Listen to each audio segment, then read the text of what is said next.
안녕하세요. 윤정료입니다. 이번 시간에는 그 회화에 대해서 좀 살펴보도록 하겠습니다. 회화를 이 짧은 시간 동안에 근 2500년 되는 인류의 그 회화를 다 살펴보기는 어려울 것 같고요. 이번 시간은 주로 그 인상주의부터 현대 그 회화에 대해서 좀 간단하게 좀 살펴보도록 하겠습니다. 원래 그 이제 전설적인 어떠한 그 서양 미술을 개관하고 있는 책이 있죠. 그 곰브리치의 그 서양 미술사라는 책을 보면 이집트 미술부터 시작해서 총 23장, 23개의 그 이제 챕터, 즉 마지막 장이 이제 포스트 모더니즘으로 끝나는데요. 이렇게 이제 그 23장에 걸쳐서 이 서양 미술의 역사를 이제 방대하게 어떤 그 정리하고 있죠. 이제 인상주의부터 좀 살펴보기 앞서서 간단하게 이제 서양 미술의 어떤 시대적인 흐름을 좀 말씀드리면은 이건 뭐 미술뿐만 아니라 서양 어떤 문명의 어떤 그 발전하고도 연관되는 부분인데 이집트 미술이 있고 그리고 이 메소포타미아 미술이 있죠. 그러니까 그 뭐 세계 4대 문명이라고 하나요? 그 가운데 이제 하나가 이제 이집트하고 이제 메소포타미아 문명이 있죠. 그러면은 그 이집트 문명과 그 메소포타미아 문명이 직접적으로 이제 그 서양 문명에 이제 그 영향을 주었다고 얘기를 할 수 있죠. 그런 이집트와 그 메소포타미아 문명 그리고 그 다음 그걸 이제 바탕으로 해서 뭐 그리스, 로마 이렇게 좀 발달이 되고 다시 이제 그 그리스는 뭐 아르카이기, 뭐 고전기를 거쳐서 이제 그 헬레니즘 미술에 이르러 정점을 이루고 그리고 이제 그 로마에 이르죠. 이때까지를 뭐 시대적인 구분으로 본다면은 고대 미술이라고 할 수가 있습니다. 근데 이집트, 메소포타미아를 이제 빼고 이제 서양 미술이나 서양 문명에서는 문명의 그 출발점을 보통 그리스 그리고 그다음 로마 이렇게 이야기를 하죠. 그렇지만 이제 엄밀히 따지면은 이제 그 그리스 로마의 문화적인 어떤 그 시초는 이집트와 그 메소포타미아 문명이라고 할 수가 있겠죠. 이렇게 이제 이집트, 메소포타미아 문명 그리고 그리스 문명, 로마 문명을 이제 그 고대라고 이야기를 하고 그리고 그 다음에 이제 그 중세가 있죠. 그 중세는 서양 역사에서 중세는 거의 한 1000년 정도가 됩니다. 1000년 또는 1100년 뭐 이렇게 이제 볼 수가 있죠. 그래서 보통은 이제 그 서양 그 뭐 미술뿐만 아니라 서양 그 문화 혹은 문명에 있어서 중세를 암흑의 시대라고 이야기를 하죠. 그럼 왜 암흑의 시대라고 이야기를 하냐면은 그 중세 때는 한마디로 신 중심의 사회였죠. 그렇다 보니까 예술에 있어서도 인간을 소재로 해서 그림을 그리거나 아니면 인간에 대해서 뭐 음악을 만들거나 뭐 글을 쓸 수가 없었죠. 오직 신입니다. 그러니까 신만이 예술의 소재가 될 수가 있었죠. 하지만 그 그리스와 로마 시대 때는 인간 중심의 문화죠. 그러니까 인간이 예술적인 소재가 될 수가 있었고 그렇기 때문에 좀 간단하게 도식화하자면은 고대 그리고 중세 그리고 르네상스 이렇게 이어지죠. 그 르네상스라는 말이 뭡니까? 재생, 부활 또는 부흥 이런 뜻이죠. 그럼 뭐가 재생 또는 부활된 거냐면은 중세 이전의 고대 문명, 문화, 즉 그리스와 로마 시대의 그런 문명이 부활된 거죠. 그게 바로 르네상스 문명이라고 할 수가 있겠죠. 그러면 르네상스 회화에서는 그 그리스 로마 때와 마찬가지로 인간을 그 예술적 소재로 이제 삼을 수가 있었던 거예요. 대표적으로 그 레오나르도 다빈치의 그런 그 인치 해부도 같은 경우 있죠. 그 전까지는 즉 중세 때는 그런 그림은 아예 그 그릴 엄두조차 내지 못했었죠. 하지만 이제 그 르네상스에 이르러서 다시 인간을 예술적인 소재로 할 수가 있었던 거고 그런 그 르네상스 화풍이 즉 르네상스 화풍이라고 하는 것은 뭐냐면은 이제 회화에 과학적인 원리가 도입된 거죠. 그러니까 그 회화에 이제 과학적인 원리가 도입돼서 원근과 명암, 비례, 조화 등등, 그러니까 얼마나 그 사실적으로 가깝게 그리느냐. 그러니까 원근이라는 것이 뭔가요? 멀리 있는 것은 작게, 그리고 크게 있는 것은 아니 가까이 있는 것은 크게 그리는 거죠. 그리고 일단 또 여기에 또 명암이라는 게 있죠. 그런 그 빛의 그런 그 입사에 따라서 밝고 어두운 부분이 이제 그 차이가 나죠. 이런 그 원근과 명암. 지금은 이제 그 상식이지만 상식에 가깝지만 이제 고 중세 때만 하더라도 그림에서 원근과 명암이 없다고 얘기할 수는 없겠지만 그다지 회화에서 중요한 원리로 그 간주되지 않았죠. 하지만 이제 르네상스 화풍에 와서는 원근과 명암이 가장 중요한 그림의 어떤 회화의 원리로 기능을 하게 된 거죠. 이 르네상스 중세 이후에 그래서 뭐 르네상스가 이제 있고 그 르네상스는 뭐 초기 그리고 전성기 뭐 그다음에 이제 그 매너리즘 이렇게 이제 시대로 다시 나뉘어지죠. 그러니까 이 오늘날 우리가 이제 매너리즘이라고 하는 그 시기가 뭐냐면은 매너리즘에 빠진다는 이야기는 그 혁신하지 않고 그냥 해왔던 대로 그냥 하는 걸 우리가 이제 매너리즘이라고 하죠. 그런 것처럼 이 르네상스 이제 후기에 그 매너리즘 화풍 보통 이제 후기 르네상스라고 불리는데 이 매너리즘에서는 예술가들이 자기만의 새로운 기법을 창조하기보다는 전대 거장들 기법을 이제 그 모방하는 것으로만 이제 그치고 마는 거죠. 모방으로만 끝나고 있는 거죠.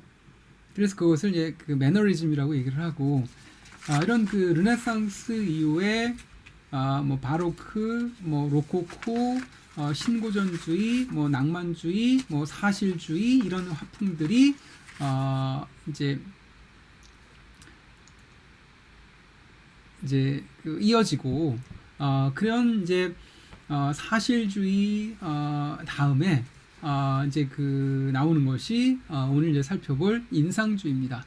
그럼 먼저 그 인상주의의 그 용어부터 좀 짚고 가면 자, 그 인상주의라고 하면은 역시 모네 마네입니다. 그죠? 우리가 이제 그 중고등학교 때 많이 이제 헷갈리는 그런 화가였죠. 모네와 마네.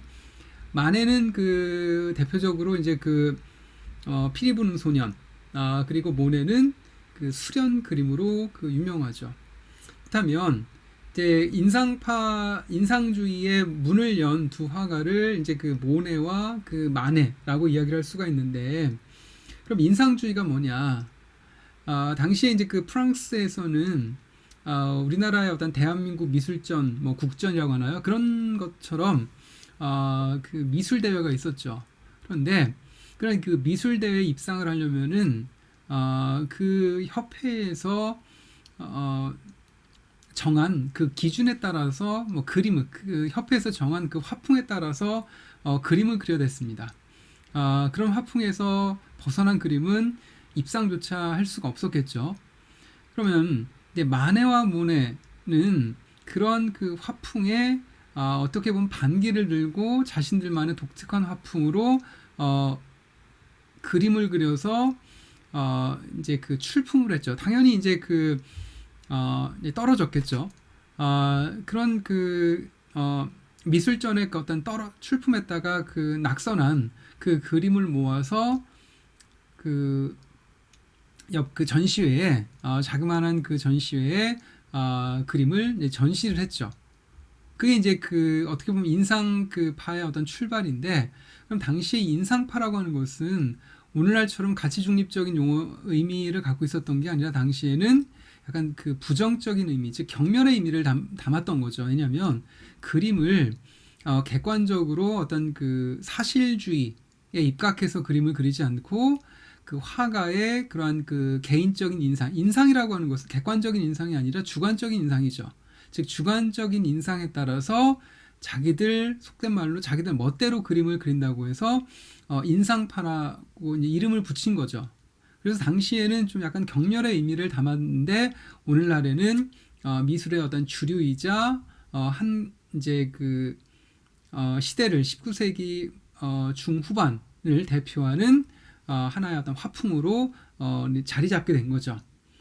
자, 그래서 이제 그 인상주의부터 이제 그 시작해서 그 이제 오늘날 현대 미술까지 좀 그 이 시간 이제 살펴볼 텐데, 그러면 다시 한번 얘기하지만 역시 이제 그 뭐 마네 모네에서 어떤 그 출발을 하죠.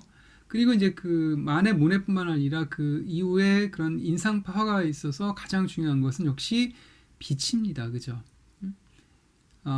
그리고 개인의 그런 그 주관적인 인상, 이게 중요하죠. 그런데 그러면 이제 그 이전까지는 주로 화가들이 밖으로 나와서 그림을 그리기보다는 실내에서 그림을 그렸죠.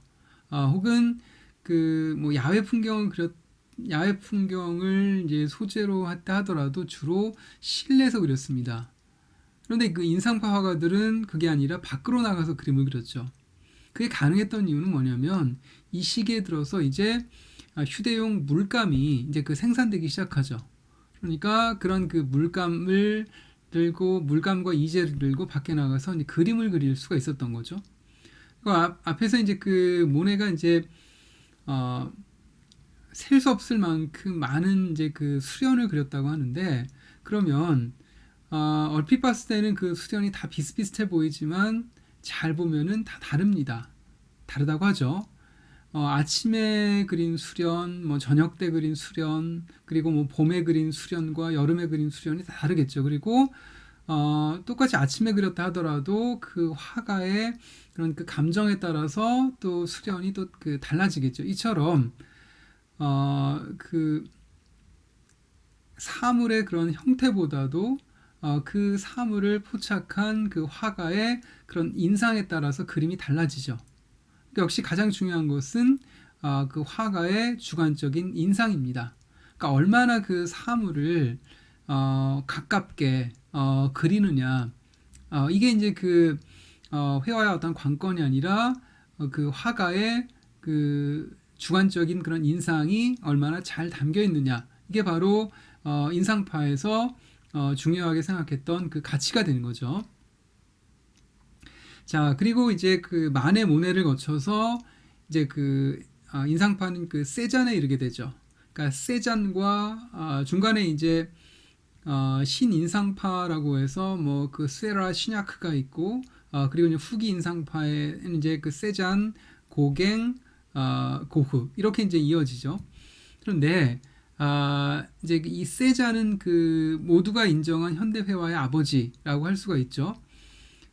그 유명한 그 세잔의 그 사과 그림이 있죠.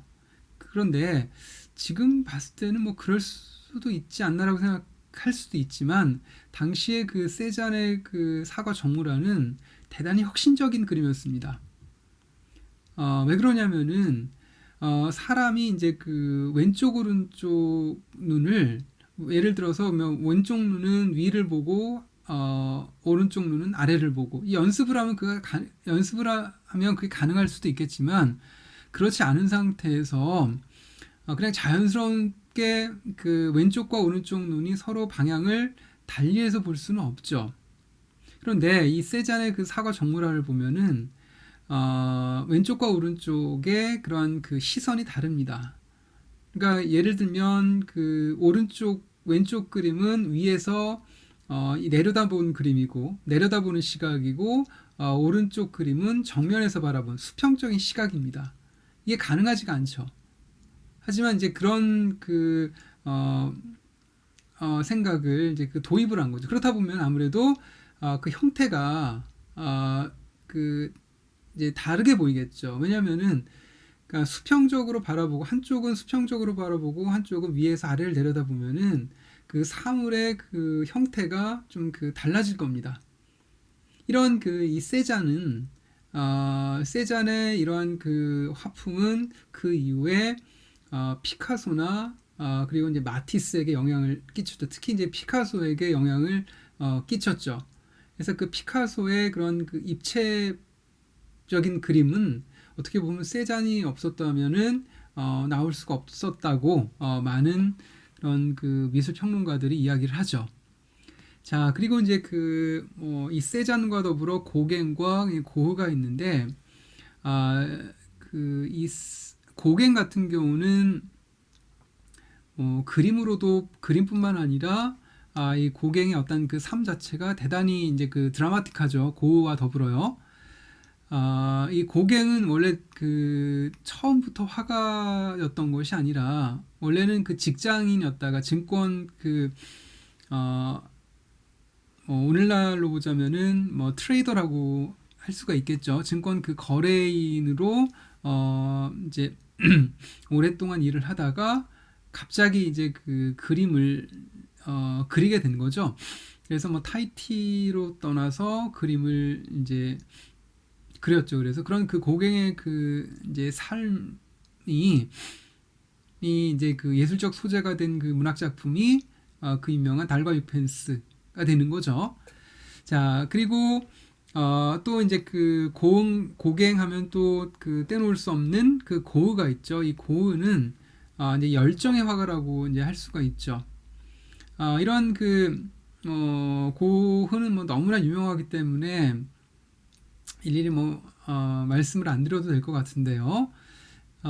이제 키워드를 보면은 고갱은 그러한 그 영혼, 그리고 고흐는 뭐 열정이라고 이제 할 수가 있죠. 그런데 그 고갱이나 고흐 같은 경우는 뭐 다른 이제 그 인상파 화가들도 그렇지만 그림을 전문적으로 이제 배웠다기보다는 특히 이제 고갱 같은 경우는 그 미술학교에서 그림을 그린 것이 아니라 자기의 그런 그 영혼이 가는 대로 이제 그 그림을 그렸죠.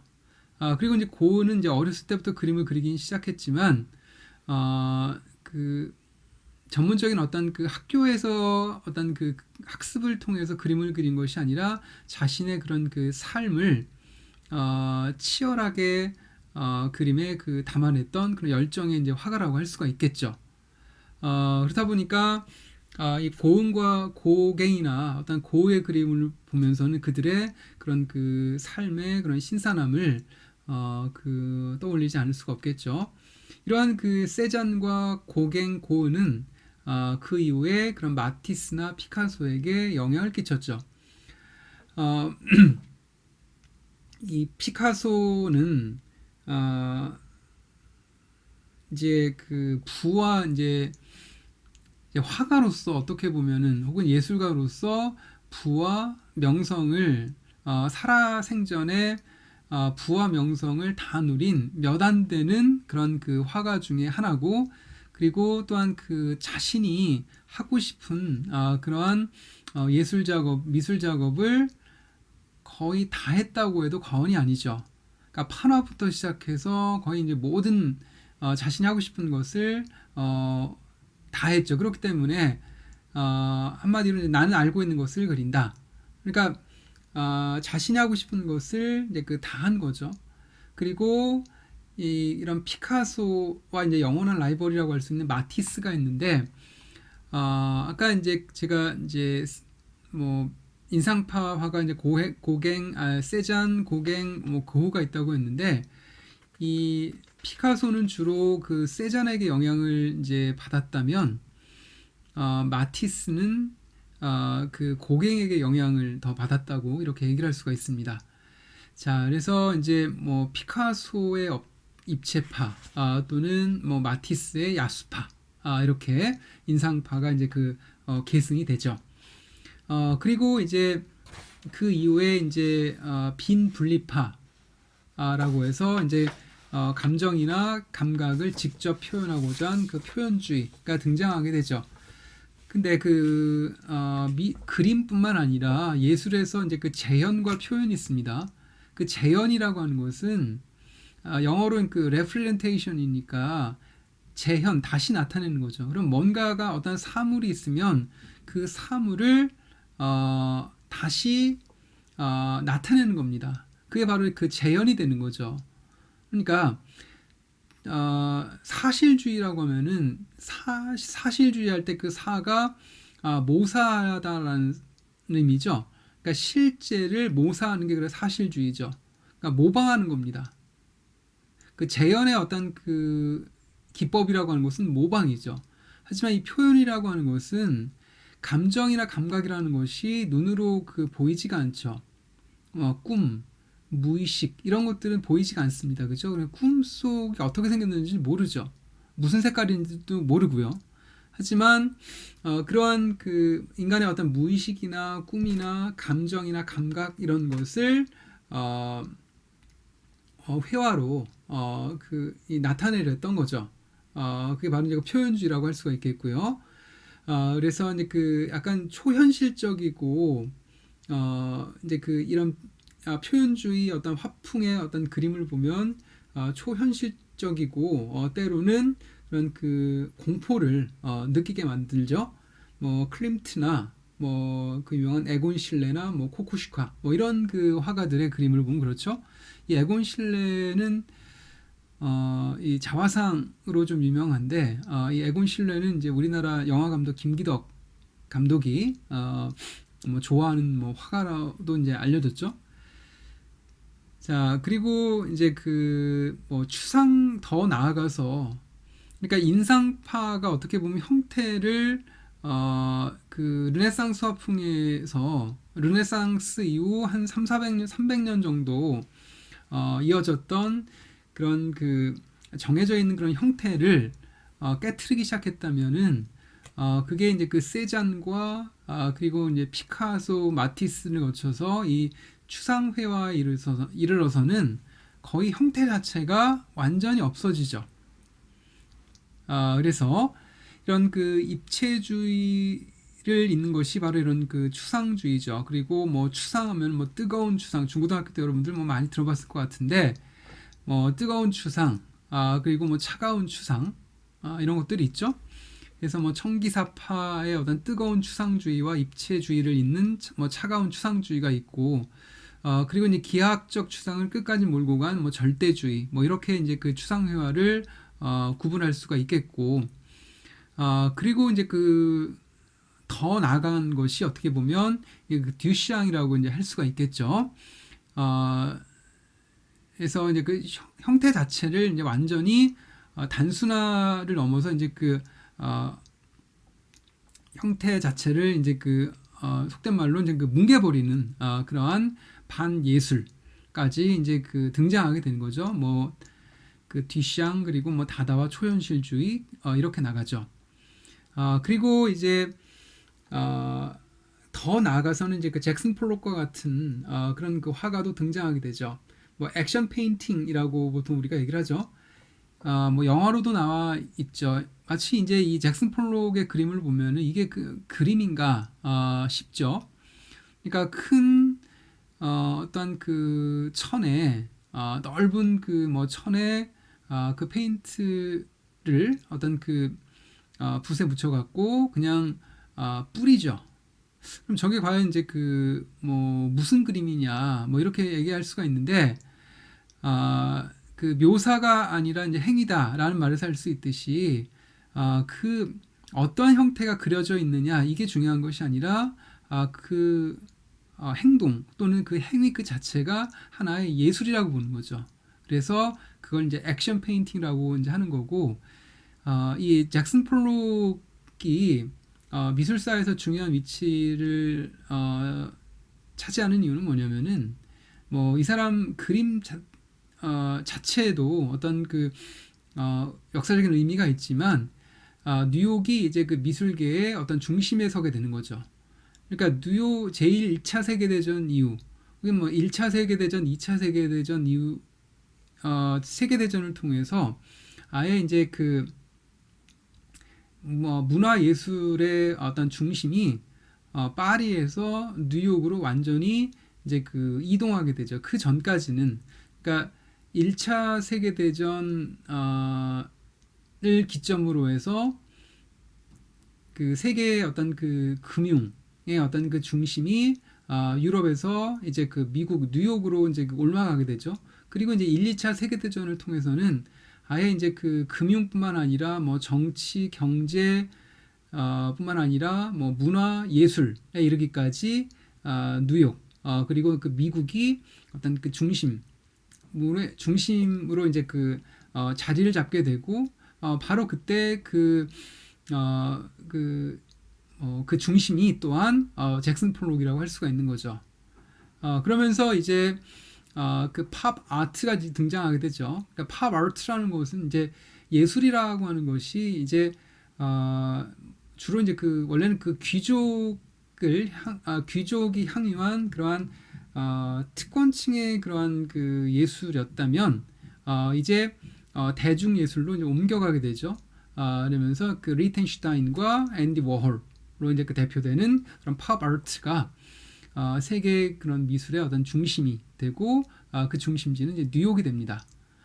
그러면서 점차 이제 앞에서 이어졌던 그런 여러 가지 시도들보다도 더 혁신적인 그런 그 미술적인 모험들이 시도가 되죠.